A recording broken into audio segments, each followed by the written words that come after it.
Hey everyone, this is Brandon with Upshift Online. We're coming back with another episode of Upshift Garage, and today we are working on a kit we've been waiting on for quite a while from Cyclops Adventure. The lighting guy is a good group of friends that we've been working with for a long time. This is their 2-inch Aurora auxiliary lighting kit. We ordered it specifically for our 790. They do make it for a number of other bikes as well.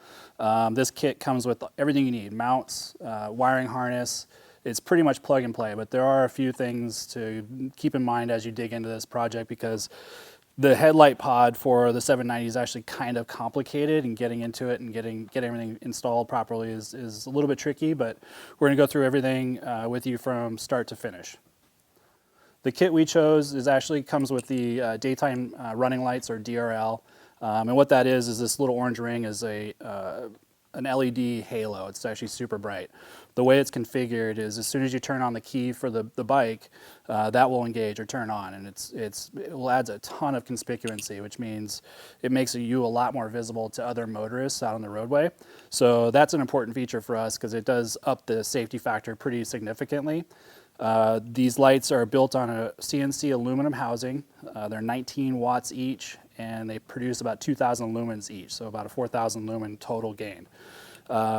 The lens in these is actually a 15 degree, so it's meant to send out a lot of light further down the road, so it's going to give you a lot more information sooner, so you're not outrunning your light. And the headlight on the KTM itself is actually really good at filling right in front of the bike, so this will give you a lot more reach.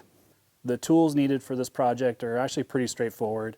The bulk of what you're going to be using is a Torx T27. You'll need a T25 on one bolt, a large flat blade screwdriver, a set of needle nose pliers is pretty handy, just a small 1/4 inch drive ratchet. A magnet really helps a lot too, but it's not necessary, and then just some clippers and zip ties and a knife, some basic stuff just to make the process easier. We'll have the full list in the description below.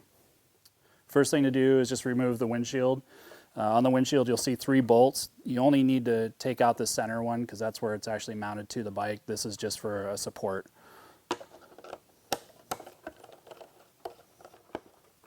Another thing to keep in mind for all you 790 owners is this is where this mounts directly to the bike, and you have 2 options. So you can raise or lower the windshield with just the 1 screw. Next step is to remove the 2 side winglets. I start with the bottom one, which is two bolts.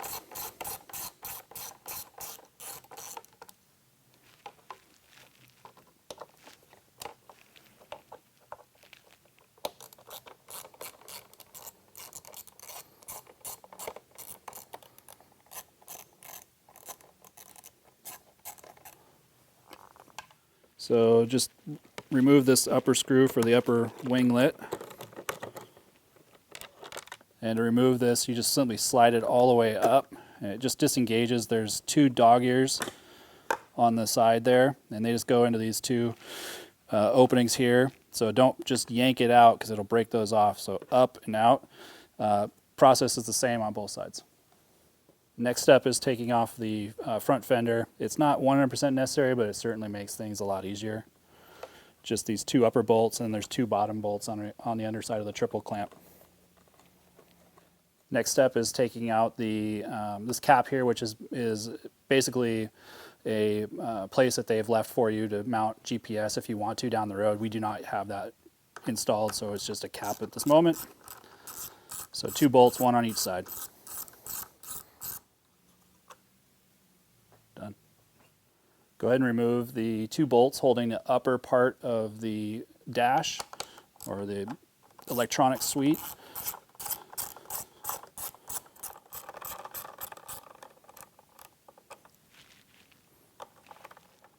Rotate that back, and then moving to a 25 or T25, you want to remove this bottom bolt. And this is where the magnet comes in handy. Just grab that guy and remove it. 2 bolts at the bottom of this rib on the very front.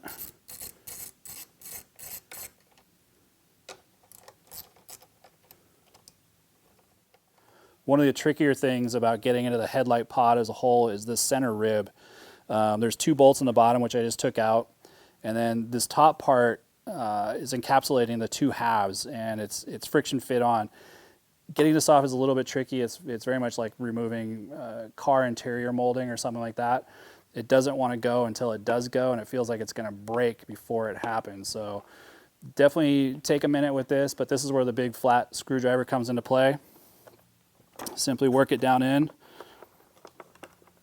get the one side released, and the trick is making sure that that side stays disengaged while you get the other side going.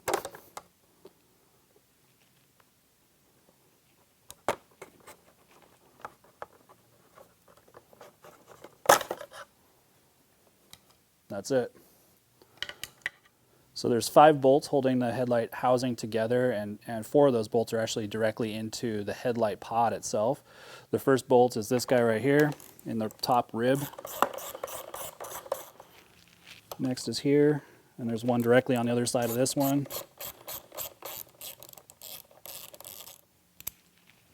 And then one down low.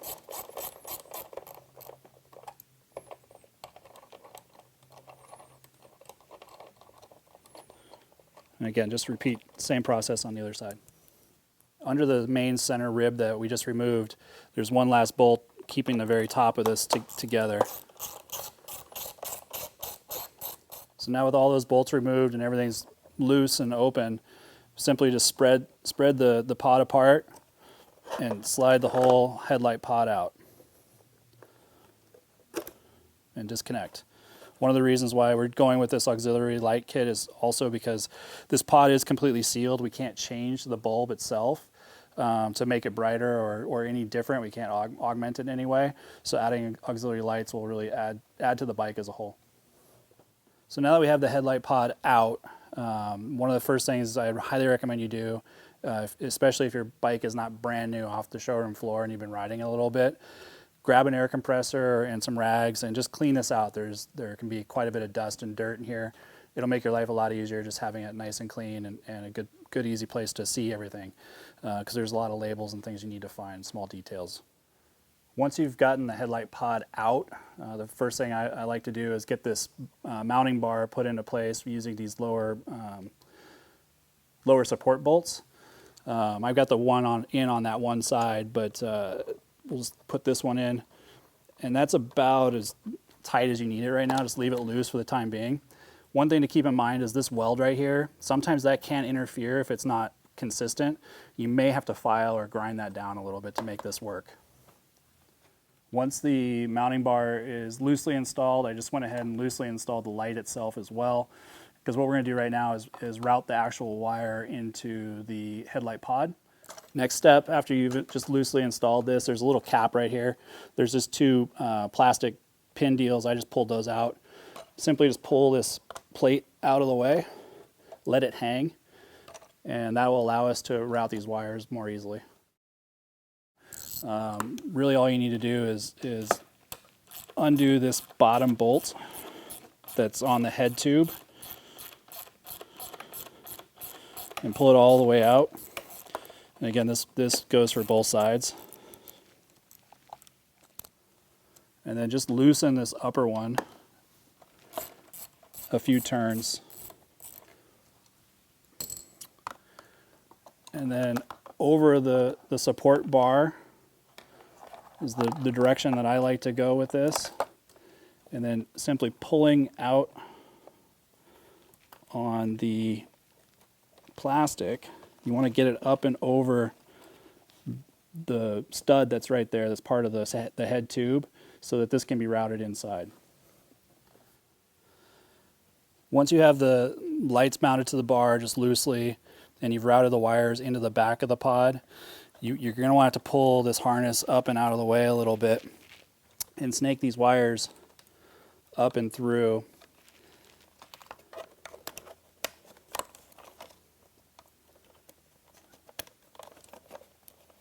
And you want to do the same for both, of course, and just make sure that they're not getting pinched by anything. The other thing that you want to really make sure of is as you're routing these wires into here, making sure that the forks aren't going to hit them or snag them or pinch them or pull them out of the housing. So first thing you want to do in terms of wiring this guy up is find the headlight lead, which is in my hand right now, and you want to install what's called the Posi Tap, and this is part of the kit that Cyclops sends out. And basically what you're doing is tapping into this blue lead, which is part of the dimming process and part of the control process. This just has a really sharp needle in it, and this piggyback just screws right onto it, and it pierces that wire and will give it a signal for control. Once you have the Posi Tap installed on the blue lead, simply unscrew the back half, insert the yellow wire that's part of the Cyclops wiring harness into the back portion. Just take that bare wire and shove it in there, and then once the threads of that cap engage, just tighten it all the way down. Make sure you have a good positive engagement and you're good to go. Once you have the Posi Tap on, the first thing I like to do is simply plug in these main plugs to the lights in really quickly, because they're a pretty robust connection, and what it'll do is just take the weight off of the harness while it hangs and you do other things here. The other thing to keep in mind is there's no right and left. It doesn't matter, because both lights are going to work in the exact same way on either side. After that, in the kit, in the wiring harness kit, is this Y. And what this Y does is help combine the control and also connect it to the power supply on the bike. And it also allows us to make sure that we keep our heated grips in line. So first things first, just plug the red into the red from both lights on these bullet connectors. And then the black into the black. Again, there's no right or left. And then next we're going to find the power supply and get those hooked up to this. After that, you want to find the ACC2 lead, and it's labeled right here. Might be a little hard to see on camera, but just look for the ACC2 label. This one on ours is actually plugged into a set of heated grips like I mentioned earlier. So I'm going to unplug them, and I'm going to plug that Y into it so that we can keep both of them in play. So just for ease and just for reach, because these leads on the heated grips are pretty short, I'm using a set of needle nose pliers to take these apart. And that grease is meant to be there. It's dielectric, so it's perfectly fine. It just keeps water from corroding that connection. Now simply take the female on the Y and plug those into the heated grips. Black to black.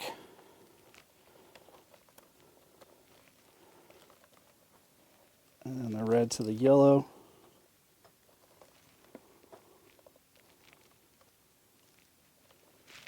Make sure the connections are good and solid. You don't want them vibrating loose down the road. Go ahead and tuck them back in. So now you want to find the ACC2 again. And the brown wire, you want that going to your black or your ground. Just simply insert, and then your red wire to the black and red ACC2 lead. And that gives you your heated grip in line with ACC2, and now your lights are connected to it as well. And if you didn't have heated grips, you just would omit this. You wouldn't need to plug those in. You would just simply plug directly into the ACC2 leads. We've tapped into the ACC2 circuit, which helps us control the high beams, low beams, etc. Now we want to tap into ACC1, which again it's labeled, and this is your constant power. So this will give you power to the lights as a whole unit. On the Cyclops harness, you want to find the two leads. One of them is fused, and the other one is not, positive and ground. The positive wants to go to the yellow and red stripe of the ACC, and the black will go to the brown. And again, just make sure these are good and seated so they don't pop loose later, and that makes your connection complete. So last but not least is just getting this wiring into the pod. The headlight itself will take up most of this room, so you've got to really kind of maneuver and get this stuff collapsed back in there and utilizing the space as best you can. The other thing that you really don't want to do is knocking any connections loose, so you want to be really conscientious of where things are landing and if they're pulling on anything. A lot of the room is up high in here, so you're going to want to fold up and get this wiring up and into that part of the pod and utilize zip ties, do whatever you got to do, but getting all that stuff folded up and make sure that your headlight lead can still attach to the pod itself is key. So I loosely have the headlight pod back in place and all the wiring where I want it situated. Before I bolt everything up and make this final, I want to just test it and make sure we're good. Even the mount's still loose, so you don't get too far ahead of yourself in case something did come loose and you're not working correctly. So just simply flip the key and you'll see the halos are engaged as soon as your power comes on and your fuel pump loads. The halo on the pod itself is bright, and then once you hit your bright beam, everything's engaging properly, and just making sure that the heated grips are working correctly, and we're all set. A quick side note, but a really important feature of the Cyclops Aurora kit is the fact that you don't have to add any auxiliary switches or additional switches to the dash or to the handlebars anywhere. The main reason for all of that wire harness and everything that we just went through to install the wiring into the headlight pod is the ability just to use the OEM stock high beam switch. This is all you need to control the lights. So you're not fumbling around looking for a different switch in the dark or while you're riding. This just adds to the safety feature of the whole thing. So this is a really important thing to consider while you're looking into auxiliary lights. So that's pretty much it. A couple little things left over to do, and of course just reassembly, basically reverse everything you did to take it apart.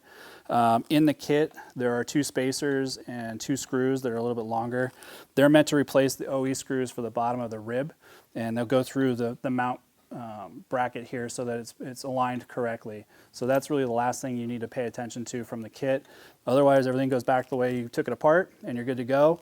One tip that I've always really relied on, and an old guy in one of the shops I used to work with, is take an old box and put the bolts in it and label the bolts so that you know exactly where they came from. In this situation, most of these bolts are all exactly the same, so it's not too big of a deal, but this does help you just make sure everything goes back in exactly the same spot and make sure you don't have any mess ups down the road. That wraps up this episode of Upshift Garage. We hope this helps you guys understand the ins and outs of getting into the 790 headlight pod and installing auxiliary lights. We want to thank Cyclops in a big way for just all of their support over the years and getting us these lights. We really like these guys. They're a small family-run business out of Washington, and they've been with us from the very beginning and done a lot to help keep Upshift free, and we just can't thank them enough. Well, if you made it this far, thank you so much for watching another episode of Upshift Garage. Be sure to hit the like button and subscribe if you get a moment, and that definitely helps us out. And of course, visit our store. The sales of our different t-shirts and hats help us tremendously in keeping doing what we do and keeping Upshift Magazine free. Thank you very much.